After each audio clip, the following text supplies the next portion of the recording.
Walton BLDC ceiling fan চলে মাত্র 35 ওয়াটে। Advance inverter টেকনোলজিতে তৈরি, খরচ বাঁচে 65% পর্যন্ত।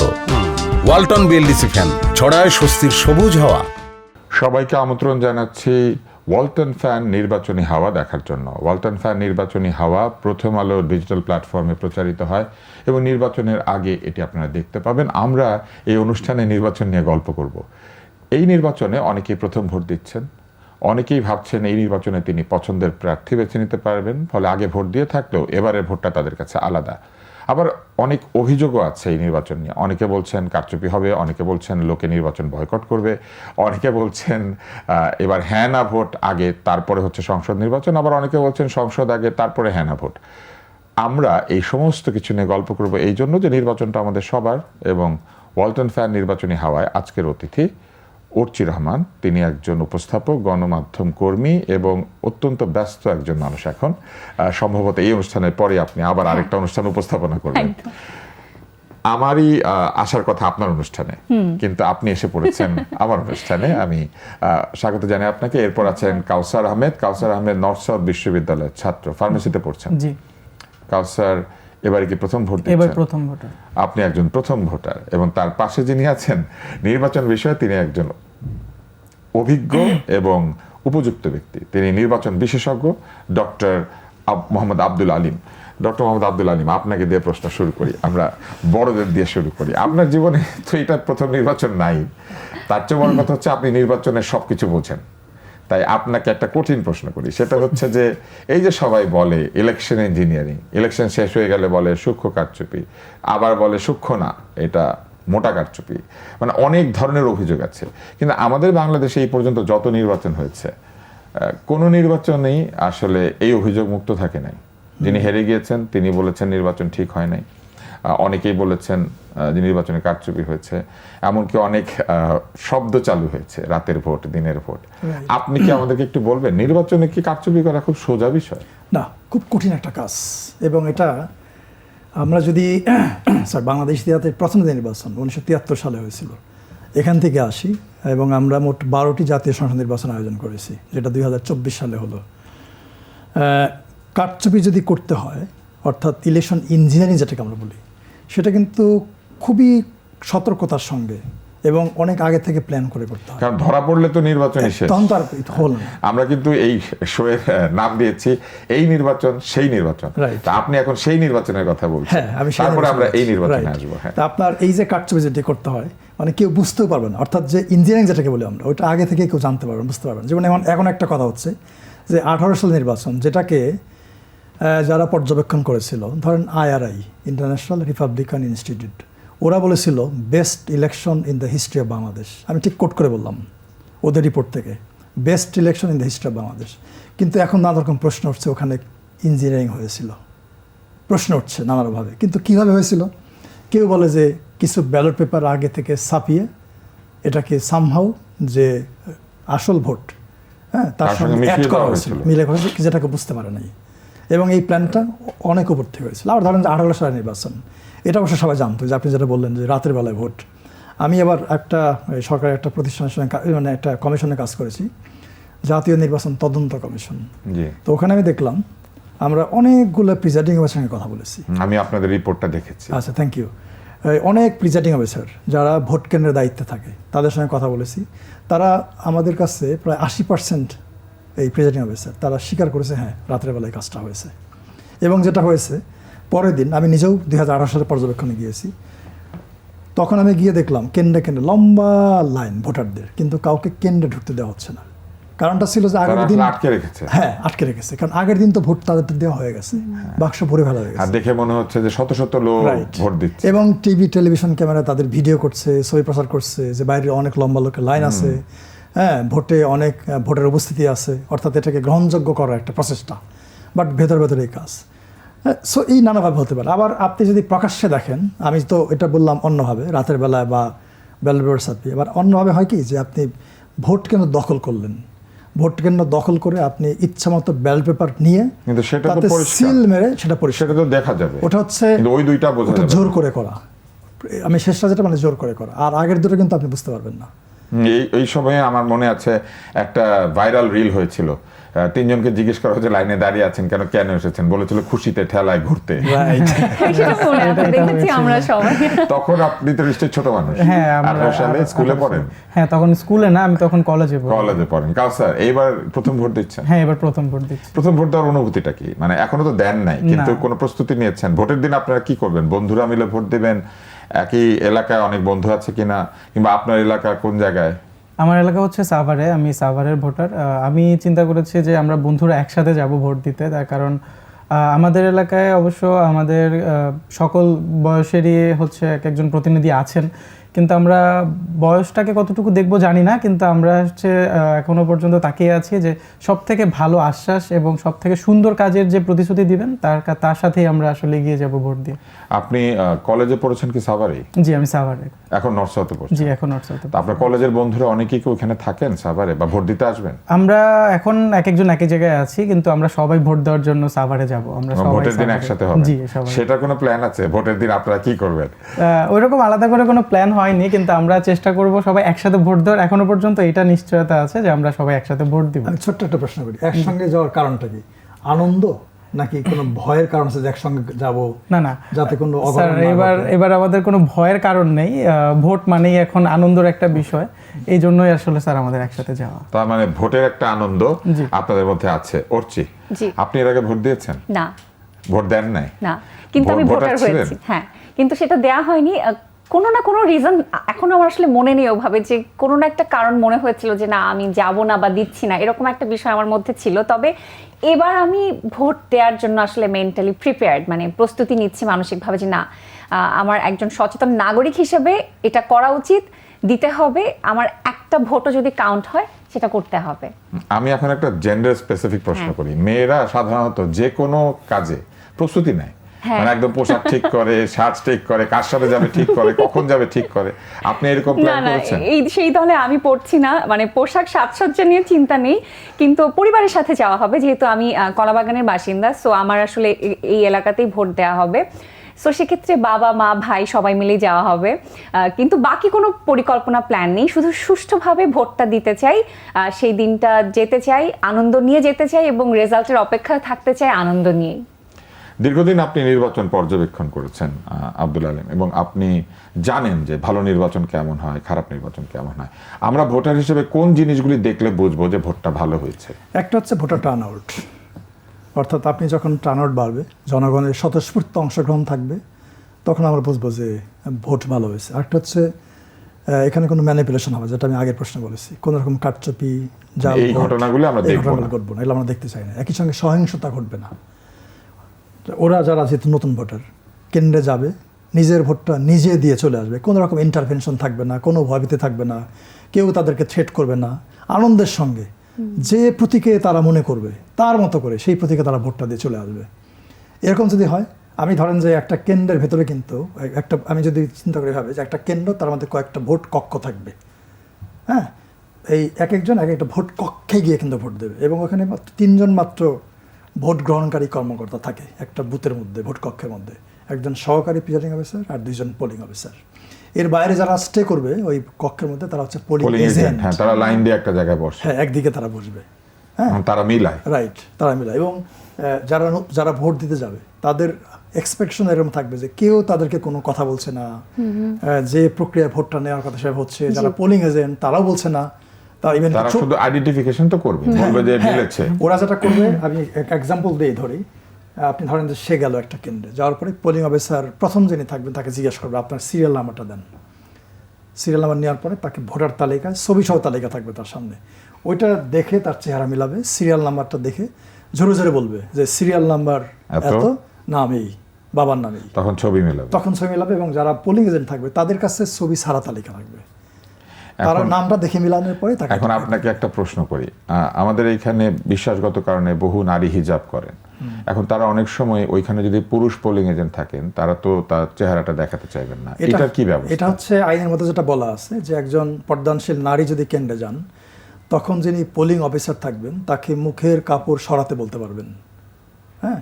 এবং সাধারণত ইলেকশন কমিশন চেষ্টা করে নারী যে ভোট কক্ষ, সেখানে নারী পোলিং অফিসার দেওয়ার জন্য অ্যাটলিস্ট প্রথম জন, কিন্তু আমাদের দেশে আপনি কিন্তু সকল পোলিং অফিসার নারী হওয়া খুব কঠিন। কঠিন কাজ, এবং অনেক নারীরা এই দায়িত্বে আসতে চান তো না। সেক্ষেত্রে আসতে চান কিভাবে না। এই ব্যাপারটা এটা খুব হবে? মানে অবস্থা একটু হয়ে যায়, মানে কি বলবো আমি, নারীরা অনেকে আগ্রহ না দেখাতে সমস্যা হয়ে যায়। কিন্তু এই প্রচারণাটা তো নির্বাচন কমিশন করছে না। এটা তাদের কাজ, বেসিক্যালি তাদের কাজ হচ্ছে ওই নারী, মানে আমাদের দেশে যে ভোট কেন্দ্রগুলো থাকে, আমি আপনাকে আরেকটা খুলে বলি, 3 রকম ভোট কেন্দ্র। একটা শুধু পুরুষ ভোট কেন্দ্র, একটা শুধু নারী ভোট। একটা শুধু নারী ভোট কেন্দ্র, আর একটা মিশ্রণ, দুটো মিশ্রণ। কিন্তু যেটা মিশ্রণ, সেখানে কক্ষগুলো আলাদা, অর্থাৎ নারী কক্ষ আলাদা, পুরুষ কক্ষ আলাদা। কমিশন চেষ্টা করে যে নারী কক্ষে নারী অফিসার দেওয়া, কিন্তু পারে না সবসময়, কারণ নারীরা এই কাজ। কিন্তু এইসব ক্ষেত্রে যদি জটিলতা হয়, এবং একটি অভিযোগ এসেছে যে অনেক নারী ভোটারের যেহেতু স্মার্ট ভোটার আইডি নাই, সেই ভোটার আইডি কেউ কেউ নিয়ে গিয়েছেন এবং কপি করেছেন, এবং সেটা তো কপি করা খুবই সোজা, একটা কালার প্রিন্টার থাকলেই হয়। এবং অনেকেই বলছেন যে এরকম হতে পারে যে ওই নারীর বদলে কেউ হিজাব পরিহিত অবস্থায় গিয়ে ভোটটা দিয়ে দিতে পারেন। তাহলে এইসব ক্ষেত্রে নির্বাচন কমিশন কিভাবে এটাকে, প্রথম কথা হচ্ছে যে কারণ উনি বলেন আমি সবার সামনে খুলবো না। স্মার্ট আইডি ভোট দেওয়ার জন্য ম্যান্ডেটরি না। একজন ভোটার শুধুমাত্র তার যে ভোটার সিরিয়াল নাম্বার স্লিপটা, ওটা নিয়ে গেলে হবে। সে কাগজে লিখে নিয়ে যাক, মাথায় লিখে নিয়ে যাক, কিংবা সেল ফোনে লিখে নিয়ে যাক, শুধু তার সিরিয়াল নাম্বার হলেই হবে। বাট চেহারা দেখাটা ইম্পর্টেন্ট। চেহারা তো আইডির সাথে মিলাতে হয়। হ্যাঁ, না, ওই যে তার কাছে ছবি থাকবে, তার কাছে যে আইডি না থাকলে ওই ছবির সাথে ওই ছবির মিলতে সাথে হবে। মিলাবে। এখন একটা ঝামেলা আছে, আপনার এনআইডির সাথে আপনার ছবি মিলে, কারণ অনেকেই বলে যে এনআইডির ছবিটা সবচেয়ে খারাপ উঠেছে, জীবনের সবচেয়ে খারাপ ছবিটা এনআইডিতে উঠে। একটু ভয়ানক। আমার ছবিটা মেলানোর জন্য আমি অনেকক্ষণ চেষ্টা করে তারপরে একটা কাছাকাছি জায়গায় আসতে পেরেছি। আমার ছবিটা একটু ভয়ানক আমার ভোটার আইডিতে, এটাই আমি বলবো, কারণ আমার নিজেকে দেখতে একটু অকওয়ার্ড লাগে যে এমন কেন আসলো ছবিটা। আমি তো অনেক সুন্দর করে রেডি হয়ে ভালো কাপড় পরে তারপরে গিয়েছিলাম, কিন্তু আসলে ওনারা বলেছে যে ক্যামেরা জটিলতার জন্য ছবিটা আর কি ডার্ক একটু অন্যরকম এসেছে। তো চেনা যায় না, বিষয়টা এমন না। চেনা কঠিন কিন্তু চেনা যায়। এবার আপনাকে জিজ্ঞেস করি, আপনার ছবি মেলে না, এনআইডির সাথে মেলে না? এই সাজসজ্জার অবস্থায় তো একেবারেই মিলবে না। কারণ আমার মনে আছে যেদিন ছবি তোলার, সেটা তখন শীতের সময়ে ছিল, একদম চাদর টাদর পরে সকালবেলা চুল কোনো রকমে বেঁধে ঘুম থেকে উঠে রওনা দিই ছবি তোলার জন্য। সো ওই লুক আর আমি যদি আজকের এই লুকে যাই, তাহলে সেটা মেলার সম্ভাবনা নেই, আমাকে তাহলে সেই লুক নিতে হবে। এটা একটা তারপর আরেকটা ব্যাপার আছে, আরেকটা কি? যারা পোলিং এজেন্ট তারা সাধারণত ওই ভোটার এলাকার মানুষ হন, তারা চেনে, তারা অনেককে চেনে। এই শহরে এটা কঠিন কাজ, কারণ শহরে তো অনেক ঘন ঘন বাড়ি ঘর, একটা দালানের মধ্যে বাড়ি বদলও করে Right. মানুষ, এক পাড়া কিন্তু থেকে আরেক গ্রামে পাড়ায় সাধারণ যায়। যেটা হয়, যারা পোলিং এজেন্ট তারা ওই এলাকার মানুষ হয়, তারা অনেককে চিনে ফেলে। শহরে তো একই ফ্ল্যাটে থাকে এমন মানুষও চেনে না অনেকে, কারণ শহরে 20-25 তলা ফ্ল্যাটও এখন Exactly, আছে, exactly. কে 12 তলায় থাকে, কে 10 তলায় থাকে। শহরে এটা সমস্যা, কিন্তু গ্রামে চিনে ফেলতে পারে। লিফটে দেখা হয়, কিন্তু আমরা মাঝে মাঝে। জানিও না যে একই জায়গায় তারা থাকে। আমরা একটু এখানে আসি, ভোট দেন নাই, কিন্তু ভোট দিয়ে তো মানুষকে বাড়িতে ফিরতে দেখেছেন। হ্যাঁ, আপনাকে আসলে সেই নির্বাচন নিয়ে প্রশ্ন করছে। বাবা মা হয়তো ভোট দিয়েছেন, হ্যাঁ, বা বাসা থেকে, বড় হ্যাঁ, ভাই বোন দিয়েছেন, থাকলে হ্যাঁ, তারা দিয়েছেন, দিয়েছেন। তো এই ভোট দিয়ে ফিরে আসার কোনো মজার ঘটনা আছে, বা ভোট নিয়ে কোনো গল্প শুনেছেন কখনো? সেরকম না, তবে ওই যে আনন্দ উৎসবটা ছিল, মানে ওই জিনিসটা সবসময়ই ছিল। হয়তো সেই নির্বাচনেও আমরা দেখেছি, হয়তো এই নির্বাচনেও আমরা দেখবো যে সবাই আনন্দ উৎসাহ নিয়েই আসলে যাচ্ছে। যেমন বাবা মা ভাইয়া সবাই একসাথে গিয়েছিল, বা ফিরে এসে সেদিন একটা উৎসবই থাকে, মানে পুরোপুরি বাসায় খাওয়া দাওয়া হচ্ছে, টিভি খুলে আমরা বসে আছি, সবাই মিলে টিভি দেখছি, একটু পরে পরে নিউজ হচ্ছে, আপডেটগুলো দেখছি, মানে এই আমেজ বা এই স্মৃতির কথা মনে আছে। ভোটের একটা আমেজ বাসার মধ্যে থাকে, সেটা সবসময় ছিল। আপনার তো এর আগে বেশি ভোট দেখার অভিজ্ঞতা হয় নাই, দুইটা ভোট দেখেছি, 2টা ভোট মানে দেখেছেন। 18 সালেরটা। এই নির্বাচনের সাথে আপনি কি পার্থক্য আশা করছেন আগের নির্বাচনগুলির? একটা তো আমরা জানি যে এই নির্বাচনটা অনেক নিরপেক্ষ হবে বলে আমরা ভাবছি, আর কি আপনি আশা করছেন যেটা আগের নির্বাচনগুলিতে আপনার মনে হয়েছে যে ঠিক মতো হয় নাই? আগে নির্বাচনগুলিতে দেখা যেত ভোট ওইভাবে করে প্রচারণা বিষয়টা, যেটা আমরা খুবই কম দেখেছি যে এত তারিখে ভোট হবে। এখন কিন্তু আপনি যদি রাস্তার একটা ছেলেকেও জিজ্ঞেস করেন, ও বলতে পারবে 12 তারিখে ভোট, এই জিনিসটা আমরা জানি। কিন্তু ওই সময় প্রচারণার বিষয়টাতে আমি বলবো যে পিছিয়ে ছিল ভোটগুলি। আর অনীহা বলতে সেই বিষয়টা সম্পর্কে আসলে তখন আমরা অনেক ছোট ছিলাম, আমাদের তেমন একটা আইডিয়া নেই, বাট আমরা শুনি অনেকেই বলে যে অনীহা ছিল, এই বিষয়ে আমার আইডিয়া কম।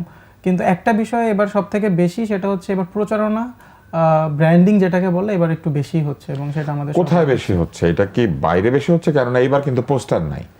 আমরা এর আগে দেখেছি ভোটে পোস্টার লাগিয়ে মানে শহর গ্রাম একদম কাগজে কাগজে ভরে যায়, আবার ল্যামিনেট করে পোস্টারগুলি, সেগুলি নষ্ট হয় না, ওগুলো প্লাস্টিক ছড়িয়ে যায় সারা জায়গাতে, মাছের ক্ষতি হয়, মানুষের ক্ষতি হয়। এইবার কিন্তু পোস্টার নাই, তাহলে কোন জায়গাতে প্রচারণা বেড়েছে? আমরা তো অবশ্যই আমাদের এজ কম, যদিও এখন সবাই ফেসবুক বা হচ্ছে অন্যান্য আদার্স অনেক অ্যাপস ইউজ করে, হ্যাঁ সোশ্যাল মিডিয়াটা ইউজ করে। আমরা আমাদের সোশ্যাল মিডিয়াতে দেখেছি, আমিও যদিও যেখানে থাকি সেখানকার প্রার্থীকে আমি বলতে পারবো না, তবে আমি জানি যে এনসিপি থেকে নাহিদ ভাই দাঁড়িয়েছেন, কিন্তু আপনি আমরা এখনো শুনেছি জানেন না যে কারা কারা প্রার্থী? না, আমার এলাকায় কি সেটা আমি জানি, বাট আমি তো আপনি এখন- যেখানে থাকেন। জি জি। তো আমার বিষয় হচ্ছে আমরা ফেসবুকে বিভিন্ন রকমের প্রচারণা দেখেছি, যেমন অনেক সময় ভিডিওর মাঝখানে অ্যাড আসতেছে, তারপরে হচ্ছে স্ক্রোলিং এর মাধ্যমে বিভিন্ন ধরনের মিউজিক বা বিভিন্ন ধরনের প্রচারণার টেমপ্লেট আসতেছে। ইভেন আমরা কিছুদিন আগে আমার কাছে একটা আর কি, আমি ফেসবুক যখন চালাচ্ছিলাম, যে জনাব তারেক রহমান ওনার প্রচারণায় ছিল যে ওনার যে পোস্টারগুলি হবে হ্যান্ডমেড পোস্টার হবে, এবং ওনারা হচ্ছে সেটার মধ্যে কিছু সিডস দিয়ে দিবে, যেটা থেকে পরবর্তীতে মানে ফেলে দিলে গাছ হবে। এই জিনিসটা আমাদের কাছে খুব ভালো লেগেছে, নেচারের জন্য তো এই জিনিসটা খুবই ভালো। হ্যাঁ, অন্তত কিছু গাছ জায়গা মতো হলে হয়। এটার একটা সুবিধা হচ্ছে যে অনেক গাছ হবে, আবার আরেকটা অসুবিধা হচ্ছে যে মানুষ যদি কোনো একটা নির্দিষ্ট জায়গায় সব ফেলে দেয়, তাহলে দেখা যায় ওইখানে অনেক গাছ হবে, তখন সেই গাছগুলি সব বাঁচবে না। তারপরে এটা খুবই একটা চমৎকার উদ্যোগ, কেননা অন্তত কিছু গাছও যদি হয় সেটা খুবই ভালো। আর যেহেতু বীজ আছে, মানুষ যদি একটু যত্ন করে কোথাও নিয়ে এটাকে ফেলে না দিয়ে কোথাও লাগিয়ে দেয়, তাহলে তো গাছ হবে। আপনার কাছে জানতে চাই, এইবারের নির্বাচনের সাথে আগের নির্বাচনগুলির কোনো তফাৎ আশা করছেন? ওইটা আমারকেও একটু এবং এই অ্যাড যে করতে প্রচার হবে। প্রচারণা হ্যাঁ, হচ্ছে, অনেক গান হচ্ছে, হ্যাঁ আপনার কোনো গান ভালো লেগেছে? না, গান ওইভাবে না, মানে ওই যে একটা উৎসবের যে রঙের ছোঁয়া দেখি, নানান রঙে একটা গান হচ্ছে, মানে সবাই যার যার জায়গা থেকে ভালোই কাজ করছে। তবে আসলে আমরা যেটা পরিকল্পনা বা আমাদের যেটা ভালো লাগে, আমরা তো শিল্প সংস্কৃতির মানুষ, আমাদের ক্ষেত্রে আসলে বিষয়টা সবসময় আনন্দেরই থাকবে, যে আমরা আনন্দ নিয়েই কাজটা করতে চাই। ভোট দেওয়ার সময় প্রার্থী কিভাবে বেছে নেবেন? কেমন প্রার্থী হলে? আমরা পার্টিও জানতে চাই না, মার্কাও জানতে চাই না, কিন্তু একজন ভালো প্রার্থী আসলে আপনার কাছে কোন চেহারার, মানে কেমন? এবারে মানে ভোট দেওয়ার আমার একটা মূল কারণ হচ্ছে আমি একটা পরিবর্তন দেখতে চাই, সেটা কোনো না কোনো সেক্টরে পরিবর্তনটা হতে হবে। যেমন আমাদের জেনারেশন থেকে কিন্তু আমরা এখন অনেকখানি সামনে এগিয়ে এসেছি, অনেকটা সময় চলে গেছে, আমরা কিন্তু ওই পরিবর্তনের আশা তো একটা দুটো সবসময় বলি। পরিবর্তনের কথা বলতে পারেন যেটা আপনি চান? একটা হচ্ছে আমি আমার এলাকা পরিষ্কার পরিচ্ছন্ন দেখতে চাই, আমি ফুটপাতে আমি হাঁটতে চাই শান্তিতে, যেমন আমি কোনো বাধা পেতে চাই না যে ফুটপাত দখল হয়ে যাচ্ছে বা কোনো গাড়ি ফুটপাতের উপর দিয়ে চলে যাচ্ছে, মানে আইনের যে জায়গাটা, আমি জানি না হয়তো ওরাও এই বিষয়গুলো নিয়ে একটু এই প্রজন্ম একমত হতে পারে, এবং আমি চাই যে আমার এলাকায় আমি নিরাপদ থাকবো। এখন সেই নিরাপত্তার দায়িত্ব যাদের হাতে, তারা নিরাপত্তা দেবেন, সেই সাথে আমার চাওয়া পাওয়ার মধ্যে রাস্তায় আমি শান্তি করে চলতে চাই। এখন সেটা জ্যামের কারণে হতে পারে, যে হ্যাঁ এত জ্যাম বেড়েছে, এত গাড়ি, এত রিক্সা, এত যানবাহন, সবকিছু। আপনি যেন নিরাপদ বোধ করেন। আমি নিরাপদ বোধ করতে চাই, আমি আমার এলাকা পরিষ্কার পরিচ্ছন্ন দেখতে চাই, আমি ফুটপাতে শান্তি করে হাঁটতে চাই, সবকিছুর মধ্যে একটা পরিচ্ছন্নতা থাকতে হবে, এটা আমার চাওয়া। এটা একটা পরিবর্তন। আপনি কোনো পরিবর্তন আশা করেন? আমি ওনার সাথে সম্পূর্ণ একমত, কারণ এটা আমাদের মৌলিক অধিকার। আমরা যে কোনো ধরনের কোনো কিছু বলতে গেলে এই জিনিসগুলি যেগুলি উনি বললেন, এগুলো হচ্ছে মৌলিক অধিকার। হ্যাঁ, আমার এছাড়াও চাওয়া আছে, যেমন আমরা হচ্ছে এখন আমরা গ্র্যাজুয়েট হব, এবং আরও অনেক যারা তরুণ আছে আমাদের মতো, আমাদের বড় ভাইয়ারা আছে, ওনারা অনেকে জব সেক্টরে আছেন, অনেকে জব খুঁজতেছেন এবং অনেকে ব্যবসা করার চিন্তা করতেছেন। আমরা একটা স্টেবল জব মার্কেট চাই এবং আমাদের ডিগনিটি চাই। শুধু জব করব টাকা পাবো বিষয়টা এমন না, আমাদের অবশ্যই ডিগনিটি লাগবে একটা ভালো স্যালারির সাথে, এবং আমরা একটা স্টেবল বিজনেস মার্কেট চাই, যেখানে আমরা আমাদের নিজেদের মতো করে, আমরা আমাদের নিজেদের আইডিয়া দিয়ে আমরা নতুন নতুন ব্যবসা চালু করতে। তার মানে আপনি চান সৃজনশীলতা ও মেধার স্বীকৃতি, আপনি চান চাকরি, আপনি চান সম্মানজনক বেতন, এবং একই সাথে আপনি একটা নিরাপদ জীবনও চান। অনেক কিছু চেয়েছেন। আপনার কাছে আসি, এই যে আমরা শুনছিলাম যে তাদের অনেক চাহিদা আছে, এবং এই চাহিদাগুলি তো ভোটাররা করতেই পারে। একটা জায়গা শুধু আমি জানতে চাই, এই যে লোকে হঠাৎ ভোট পছন্দ না হলে পরে আমি ভোট বয়কট করলাম, কিন্তু উনি তো ভোটে দাঁড়িয়েছেন, এবং ভোটে দাঁড়ালে তো তার পেছনে রাষ্ট্র খরচ করেছে, ব্যালট পেপার ছাপিয়েছে, তার জন্য অর্থ খরচ করেছে, কারণ ভোট আয়োজনে তো পয়সা লাগে। এই যে দাঁড়িয়ে হঠাৎ বলে আমি ভোটে নাই, এই অধিকারটা কেন দেয়া হয়? এইটা বন্ধ করা যায় না? যেমন হেরে গেলে জামানত বাজেয়াপ্ত হয়, কিন্তু ভোট ছেড়ে চলে গেলেও জামানত বাজেয়াপ্ত হবে না, এরকম কি কোনো আইন আছে? না, কোনো আইন নাই, বাট এটা আনএক্সপেক্টেড। আপনি নিজেই বলে ফেলেছেন এর উত্তরটা, যে এই প্রার্থিতা প্রত্যাহারের একটা নির্দিষ্ট তারিখ থাকে। হ্যাঁ, তারপরে এসে বলে আমি তারপরে এসে যদি এটা বলে তার নাম, তার এটা কিন্তু ছাপানো হয়ে যাচ্ছে। দুই চারটা ভোটও নিচ্ছেন অর্থাৎ উনি। আমাদের যে ট্যাক্সের টাকা সেই ট্যাক্সের টাকার অপচয় এবং হচ্ছে। উনি তো দুই চারটা ভোটও নিচ্ছেন। হ্যাঁ, ভোটও নিচ্ছেন। উনি তো অন্য প্রার্থীর ক্ষতি করছেন। অথবা আরেকটা কাজ করেন অনেক সময় যে অন্য একজন প্রার্থীকে সাপোর্ট দিয়ে সে সরে যাচ্ছে, হ্যাঁ। এটা আনইথিক্যাল। আইন নাই, কিন্তু এটার কোনো আইন নাই ইনলিগাল কেন? না, বাট এটা আনইথিক্যাল। এবং এটা বন্ধ হওয়া উচিত যে একটা সার্টেন টাইম ফ্রেমের পরে কোনো প্রার্থী তাদের প্রার্থিতা আর প্রত্যাহার করতে পারবে না, এটা থাকা উচিত আইনটা। না, ধরেন প্রত্যাহার করলো না, তারপর আমরা শুনেছি মুখে বলে না কিন্তু পোলিং এজেন্ট বিক্রি করে, মানে দাঁড়িয়ে যায়, এটাও নাকি কারচুপির একটা ওয়ে। হ্যাঁ, এটাও কারচুপি। যে ভেতরে 8-10 জন যে থাকে সেখানে হয়তো 4 জন দাঁড়াই হয়েছেন, দাঁড়িয়ে চিনিয়ে হচ্ছে যে অন্যদের পক্ষে পরে সরে যাবেন একজনের পক্ষে, পোলিং এজেন্ট বিক্রয়, এবং ভেতরে নিজের লোক বেড়ে যাবে। হ্যাঁ, পোলিং এজেন্ট বিক্রয় অথবা ডামি পোলিং এজেন্ট নিয়োগ দেওয়া হয়। একজন ধরনের ডামি, হ্যাঁ, একজন একই দলের পোলিং এজেন্ট, একই দলের, এটা আমরা অতীতে হতে দেখেছি। রাইট, একজন ডামি। তাহলে এই জিনিসটা কেন নির্বাচন কমিশন প্রিভেন্ট করে না? আপনারা তো নির্বাচনের বিশেষজ্ঞ, কমিশন কেন না, এটা অ্যাড্রেস করে করা না? উচিত, মানে আমাদের আইনটাকে একটু শক্ত করে অ্যাড্রেস করা উচিত। কারণ এই যে ডামি প্রার্থী বা ডামি এজেন্ট, এটা কিন্তু নির্বাচনটাকে নষ্ট করে ফেলে। নির্বাচন গ্রহণযোগ্যতা নিয়ে তখন একজন প্রশ্ন, এবং গন্ডগোল তৈরি করে, গন্ডগোল তৈরি করে, ভেতরে violence 4-5 জন হয়, মিলে অনিয়ম হয়। হইচই শুরু করে। আপনি ধরেন যে একজন যদি কোনো একজন প্রার্থীর এজেন্ট থাকে আর বাকিরা যদি একই সুরে কথা বলে, তখন কিন্তু একজনের যার চেহারা মিলে না তারটাও মিলে যায়, Right. বলে যে তখন আমরা সেটা পারবে 7 জন চিনেছি। তখন ওই 6-7 জন মিলে যা সিদ্ধান্ত দেবে, যেদিকে যাবে ওই তাকে তাই মানতে হবে। তাহলে তো এটা আসলে এই জন্য একটা- তখন আপনার কেন্দ্রের যে পরিবেশ নষ্ট হয়ে যায়।